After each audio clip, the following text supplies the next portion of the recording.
ეს არაფერი აღარ გამოუცემდა მინიმუმ უახლოეს დღეებში, მაგრამ როგორც ჩანს, ჩვენ მართლაც საოცრებათა ქვეყანაში ვცხოვრობთ, ყველაფერთან ერთად, მაგრამ ეს საოცრებანი უფრო გულის გამხეთქია, ვიდრე გულის გამხარებელი.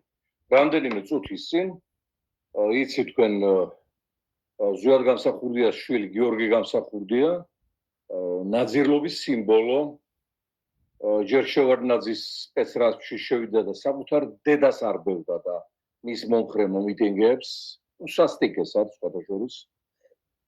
ქალაგარეთ გაყავდა და იკტოვებდა ქალები, რომლებიც მე ან ახერხებდნენ თბილისში ჩამოსვლას, ან იქვე ვიღაც აძინებდა. საუკეთესო შემთხვევაში, სხვა შემთხვევებში იჭერდა. შემდგომ სააკაშვილის საწოლში პოტრიალობდა და იყო მისი მინისტრის მოადგილე ლტოლვილთა და გასახლების საკითხებში. როგორ დაასახლა ლტოლვილები და როგორ მიხედა, ახლა ამაზე აღარ ვიცავდი. დღეს ივანიშვილის ფეხის მლოკველია.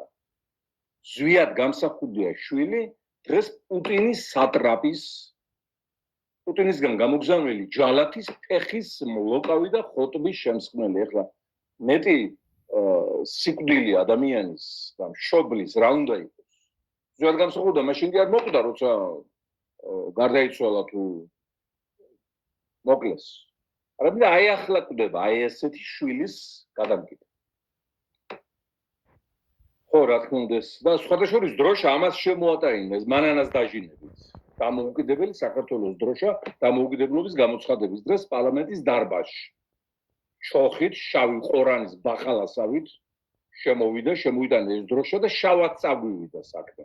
ისეთი შავი ვაურის მატარებელია, რომ ამის მოტანილი დროშით საქართველოს დაიშალა და დაიქცა. აგერ ასწერს ახლა Facebook-ზე. ყველაფერს არ მოვიდგენდი, ამას ვეღარ ახლა რამე რო არ იფიქრობ, წავიკითხავ დეტალურად ამ პოსტს.